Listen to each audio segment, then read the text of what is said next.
오늘 우리에게 주시는 하나님 말씀은 출애굽기 6장 2절에서 13절입니다. 하나님이 모세에게 말씀하여 이르시되 나는 여호와이니라.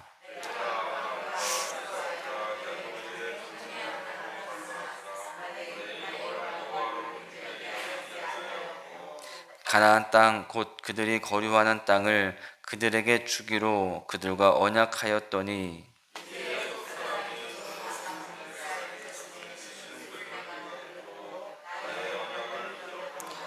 그러므로 이스라엘 자손에게 말하기를 나는 여호와라. 내가 애굽 사람의 무거운 짐 밑에서 너희를 빼내며 그들의 노역에서 너희를 건지며 편팔과 여러 큰 심판들로서 너희를 속량하여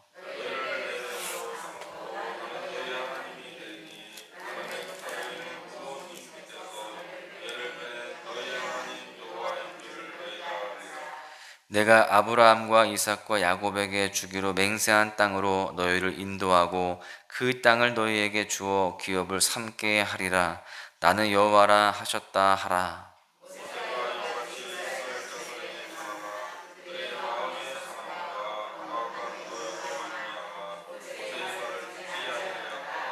여호와께서 모세에게 말씀하여 이르시되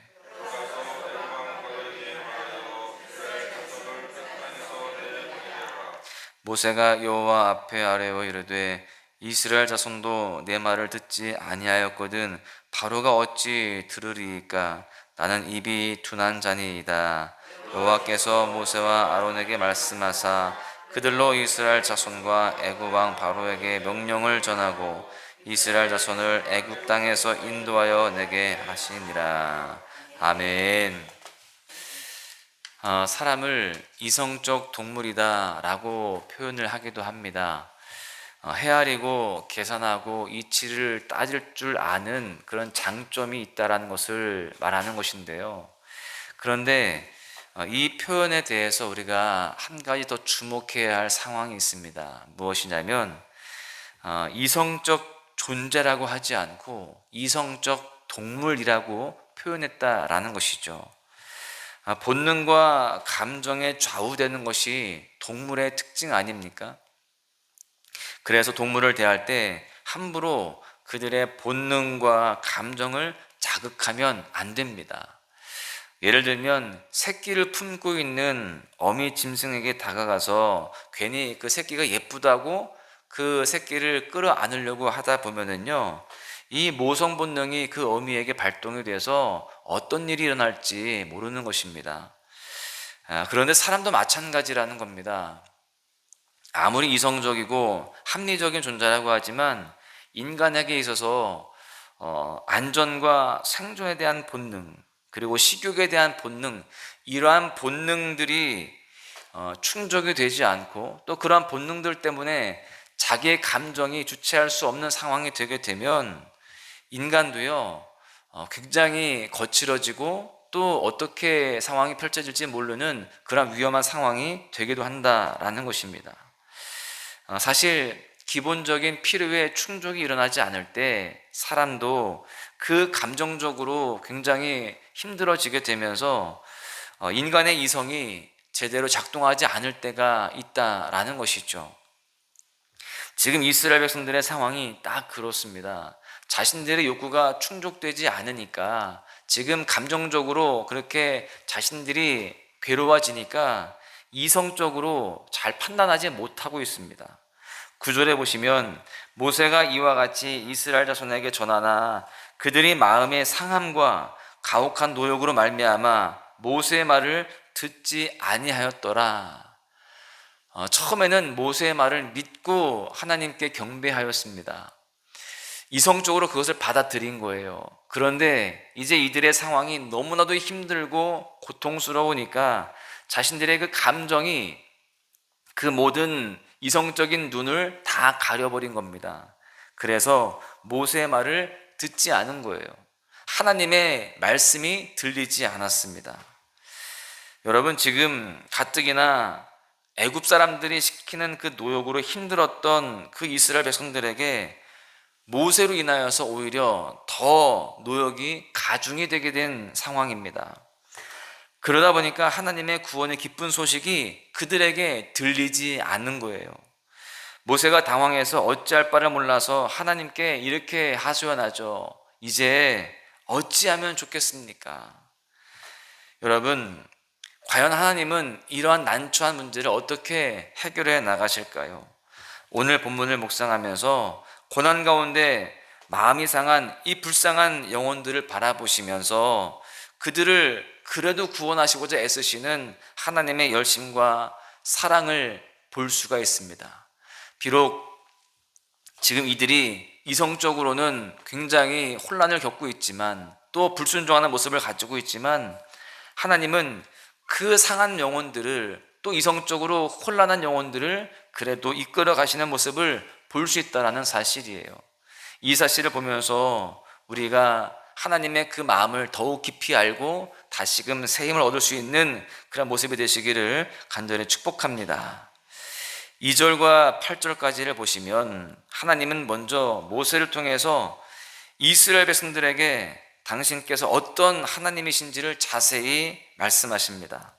하나님은 이스라엘 백성들에게 어느 날 갑자기 짠 나타난 그런 분이 아니라는 거예요.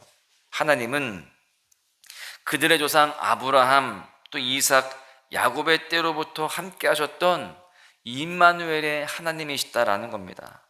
그 하나님께서 당신이 이스라엘 백성의 조상들에게 약속하셨던 그 약속을 기억하고 계신다라고 말씀을 하세요. 본문 4절에서 5절을 보십시오. 가나안 땅 곧 그들이 거류하는 땅을 그들에게 주기로 그들과 언약하였더니 이제 애굽 사람이 종으로 삼은 이스라엘 자손의 신음소리를 내가 듣고 나의 언약을 기억하노라. 지금 언약을 한 지 수백 년이 지났습니다. 그 사이에 이스라엘 백성들의 그 하나님을 향한 그 믿음과 그들의 충성은 그들의 조상 아브라함, 이삭, 야곱에 비하면 정말 형편없이 무너진 상태입니다. 그럼에도 하나님은요, 그 약속을 잊지 않으시고 신실하게 지켜가시겠다는 겁니다. 하나님께서 그렇게 약속을 지키시고자 하는 것은 이스라엘 백성들의 신앙의 수준이 좋아서 그런 것이 아니라는 거예요. 그들이 어떤 공로가 있어서가 아니라는 것입니다. 전적으로 하나님의 신실하심과 또 의로우심 때문이다라는 사실이에요. 하나님은 이렇게 신실하게 언약을 기억하시는 하나님이시다라는 것을 우리는 기억해야 할 줄로 믿습니다. 이어서 하나님은 당신께서 이집트인들에게서 이스라엘을 구원해내시고 가나안 땅을 약속의 기업으로 주실 전능하신 하나님이심을 또한 강조합니다. 즉 하나님은 신실하실 뿐만이 아니라 전능하신 분이라는 거예요. 지금 상황은 도저히 불가능해 보이지만 하나님은 그 일을 해내시겠다는 겁니다. 어떻게 가능합니까? 그분은 전능하시기 때문에 모든 것이 가능한 분이기 때문이다라는 사실이에요. 6절과 8절을 보십시오. 그러므로 이스라엘 자손에게 말하기를 나는 여호와라 내가 애굽 사람의 무거운 짐 밑에서 너희를 빼내며 그들의 노역에서 너희를 건지며 편팔과 여러 큰 심판들로서 너희를 속량하여 너희를 내 백성으로 삼고 나는 너희의 하나님이 되리니 나는 애굽 사람의 무거운 짐 밑에서 너희를 빼낸 너희의 하나님 여호와인 줄 너희가 알지라. 내가 아브라함과 이삭과 야곱에게 주기로 맹세한 땅으로 너희를 인도하고 그 땅을 너희에게 주어 기업을 삼게 하리라. 나는 여호와라 하셨다 하라. 사실 지금 이렇게 하나님께서 약속을 해주시고 계시는데 이스라엘 백성들 입장에서는요, 이거는 불가능해 보이는 일이었습니다. 지금 이 이스라엘 백성들이 애굽과 맞설 힘이 없습니다. 그저 오늘 할 일이 조금 줄어들면 좋겠다라는 그런 소박한 그런 바람을 가질 뿐이에요. 그런데 지금 하나님은요, 그 정도가 아닌 겁니다. 노예의 신분에서 벗어나는 정도도 아니고요, 심지어 자신들의 고향 땅인 가나안으로 돌아가서 그곳 거주민들과 심지어 싸워서 그곳을 빼앗고 그곳을 차지해서 거기에서 하나님의 복을 누리며 살게 하겠다라는 그 약속을 하고 계시는데 어찌어찌 해서 애굽의 바로가 노예의 신분에서 그렇게 해방시켜 주는 것은 가능할지 모르겠지만, 아니 그것도 사실은 불가능하지만, 여러분 이스라엘 백성들이 가나안 땅으로 와서 그곳 거주민들과 싸워서 그것을 차지하는 것은 더더군다나 가능성이 없는 일입니다. 그런데 하나님은 이 일을 하시겠다라고 약속하십니다. 지금 이스라엘 백성들에게는 완전히 불가능한 일입니다. 그런데 이 일을 가능케 하시는 분은 바로 하나님이십니다. 하나님은 전능하신 하나님, 불가능을 가능케 하시는 하나님이십니다. 여러분, 그런데 하나님께서 이렇게 당신의 신실하심과 전능하심을 이야기하시는데, 이것을 듣는 이스라엘 백성들과 모세의 반응이 영 좋지 않아요. 9절을 보시면, 모세가 이와 같이 이스라엘 자손에게 전하나 그들이 마음의 상함과 가혹한 노역으로 말미암아 모세의 말을 듣지 아니하였더라. 서두에 말씀을 드린 바와 같이 이들은 지금 마음이 너무 힘들고 마음이 상한 상태였습니다. 그러다 보니 그 어떤 좋은 말도 귀에 들리지가 않는 것이죠. 심지어 모세도 그렇습니다. 바로 앞에 나가서 다시 이스라엘 백성을 내보내라, 내 백성을 보내라, 이렇게 말을 전하라고 하는데, 지금 모세가 12절에서 하나님께 이렇게 대답합니다. 모세가 여호와 앞에 아뢰어 이르되 이스라엘 자손도 내 말을 듣지 아니하였거든 바로가 어찌 들으리이까? 나는 입이 둔한 자니이다. 하나님, 지금 하나님의 백성들인 이스라엘 백성들도 내 말을 지금 듣지 않습니다. 하물며 바로가 어찌 그 말을 듣겠습니까? 이렇게 현실적으로 하소연을 하는 것입니다. 지금 모세는 하나님의 명령 앞에서 사실상 불순종의 거절을 하고 있는 겁니다. 저 못합니다. 안 되는 거 아시잖아요. 이렇게 하나님 앞에 지금 하소연합니다. 여러분, 모세 역시 지금 마음이 상한 상태이고, 그러다 보니 지금 하나님의 말씀조차 지금 듣지 않고 있는 것이죠. 하나님은 이렇게 귀를 닫고 있는 이스라엘 백성들과 바로 앞에 왜 모세를 보내서 똑같은 말을 전하라고 하실까요? 심지어 모세의 마음도 상해 있고 또 모세도 지금 이렇게 힘든 상황 속에 있는데 왜 똑같은 말을 그렇게 계속 전하라고 하실까요? 그들은 말씀을 듣지도 않고 오히려 계속 완악해져 가고 있는 상황입니다. 전혀 효과적으로 보이지 않습니다. 그런데 거듭해서 시도하라고 말씀을 하시는 거예요. 이러한 하나님의 모습에 대해서 우리가 어떻게 이해를 해야 될까요? 여러분, 하나님께서 모세에게 당신의 신실하심과 전능하심을 말씀하라고 하시는 것은 사실 이스라엘을 설득하시기 위해서 하신 말씀이 아니었습니다. 저는 이 말씀을 보면서 설득보다는 선포하고자 하심이 아니었을까라는 그런 생각이 드는 거죠. 물론 이 말씀을 이스라엘 백성들이 아멘으로 받아들였으면 얼마나 좋겠습니까? 현실과 상관없이, 지금 내 감정과 상관없이 말씀을 말씀 그대로 받아들이고 아멘으로 우리가 살아가야 됩니다. 할렐루야. 이스라엘 백성들도 그랬어야 되는 거예요. 그런데 지금 이스라엘 백성들은 그렇게 하지 못했습니다. 약속의 말씀을 붙잡아서 마음의 평안과 소망을 얻으면서 힘든 시간들을 이겨낸다면 그보다 더 좋을 수 없어요. 참 큰 은혜가 임하는 것이죠. 여러분, 그러나 설사 그렇게 아멘으로 받지 않는다 할지라도 주님은 하나님의 그 언약을 성취해 내시고야 마신다라는 겁니다. 이스라엘 백성들이 설득되지 않고 그 내용에 끝까지 동의하지 않는다 하더라도 주님은 그 강한 손으로 이스라엘 백성을 구원하시고 그들로 가나안 땅을 차지하게 하신다라는 겁니다. 하나님이 그렇게 계획하셨고 또 그렇게 인도하시기로 마음 먹으셨기 때문에 그래요. 그리고 그 가운데에 그 이스라엘 백성들을 고치시고 또 새롭게 하셔서 연단하여서 하나님의 백성다운 그런 모습으로 만들어 내실 것입니다. 여러분, 바로에게도 마찬가지예요. 하나님은 모세를 통해서 거듭해서 내 백성을 보내라 라고 바로에게 말씀을 하십니다. 이것은 설명과 설득, 권고가 아니라 선포였습니다. 13절에 이렇게 되어 있죠. 여호와께서 모세와 아론에게 말씀하사 그들로 이스라엘 자손과 애굽 왕 바로에게 명령을 전하고 이스라엘 자손을 애굽 땅에서 인도하여 내게 하시니라. 지금 하나님은요, 애굽 왕 바로에게 이스라엘 백성을 좀 내보내주지 않을래, 이렇게 부탁하신 게 아닙니다. 명령하신 거예요. 그리고 선포하신 것입니다. 바로는 지금 착각하고 있어요. 자기가 애굽의 왕이다 보니까 지금 자신이 하나님의 그 언약에 대해서, 그 말씀에 대해서 협상의 그런 상황으로 생각을 하고 있는 것입니다. 그러나 하나님의 말씀에 대해서 한번 생각해보고 어찌할지를 결정해보겠다, 이런 태도는 굉장히 사실은 말이 안 되는 것입니다. 바로는 이런 오만과 착각의 값을 이후에 치르게 될 것입니다. 하나님은 지금 선포하고 계십니다. 그렇게 하실 것이다. 여러분, 때때로 우리는 하나님의 일을 할 때에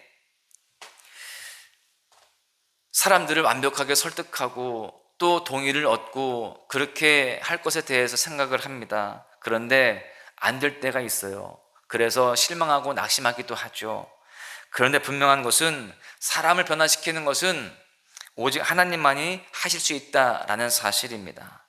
말로, 노력으로, 또 어떤 이익을 제시해서 사람을 잠깐 의도대로 움직이는데 성공할 수는 있겠지만, 속사람을 완전히 바꾸어서 그의 인생을 변화시키는 능력은 오직 하나님께 있다라는 사실입니다. 지금 모세도 이 사실에 대해서 잘 몰랐습니다. 그저 자신이 노력해서, 자신이 어떻게 한번 힘을 써봐서 그렇게 바꿔보려고 했던 것입니다. 이스라엘 백성들을 바꿔보려고 하고 또 바로도 바꿔보려고 한 거예요. 그런데 사람의 힘으로는 되지 않는다라는 것을 깨닫게 하시는 것입니다. 여러분, 우리는 하나님의 뜻을 따라 살아가는 하나님의 백성들입니다. 하나님께서 우리를 통하여서 사람을 바꾸실 때에 내 힘과 내 능력으로 바꾸시는 게 아니라 하나님의 역사하심을 통하여서 바꾸시는 줄로 믿습니다.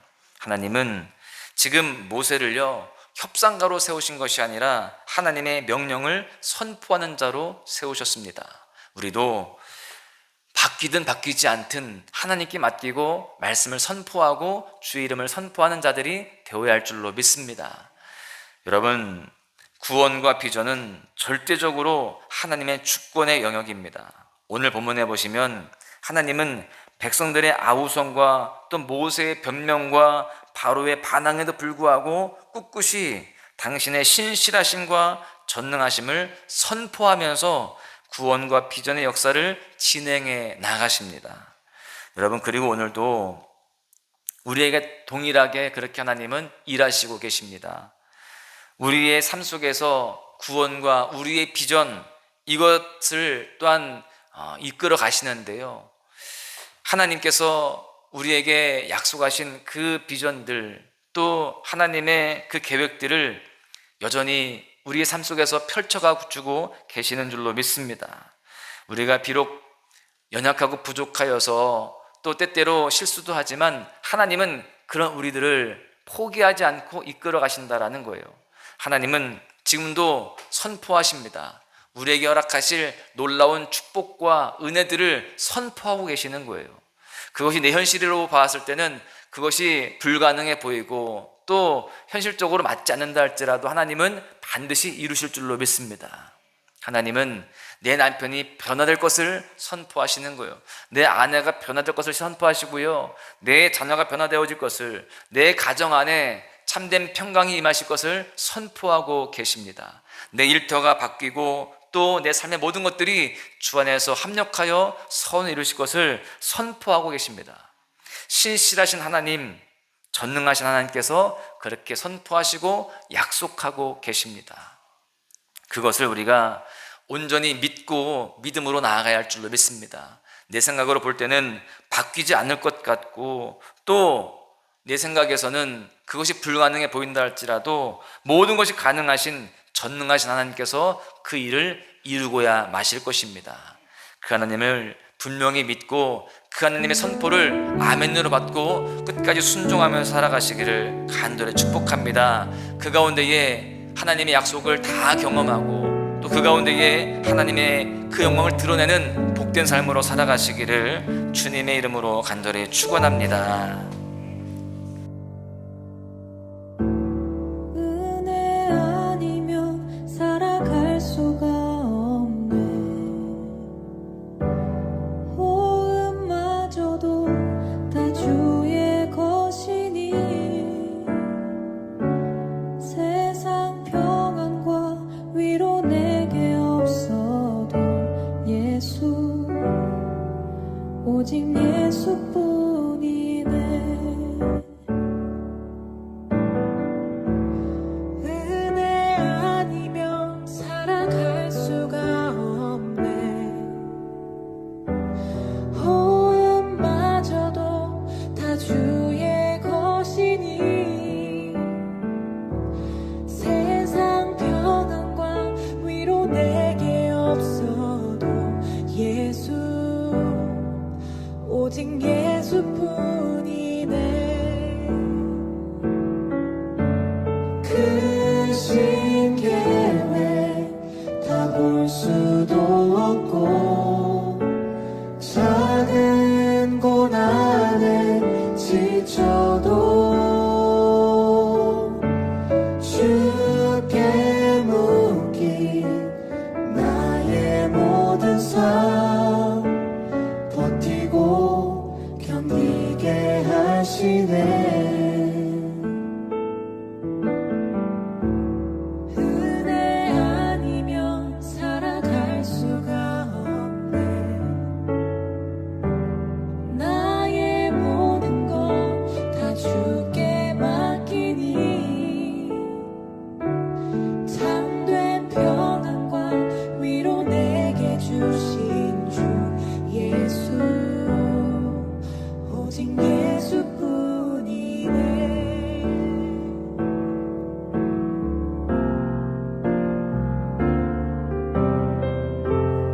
은혜 아니면 살아갈 수가 없네.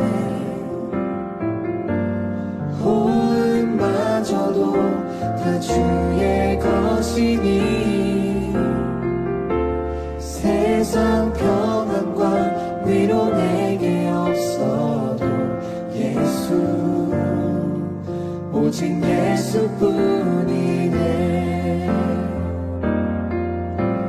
크신 계획 다 볼 수도 없고 작은 고난에 지쳐도 주께 묶인 나의 모든 삶 버티고 견디게 하시네. 크신 계획 다 볼 수도 없고 작은 고난에 지쳐도 주께 묶인 나의 모든 삶 버티고 견디게 하시네. 은혜 아니면 살아갈 수가 없네.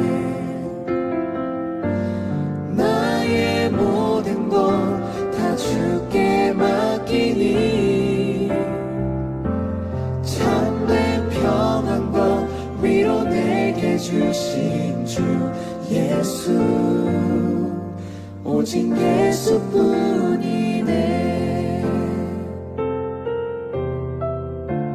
참된 평안과 위로 내게 주신 주 예수, 오직 예수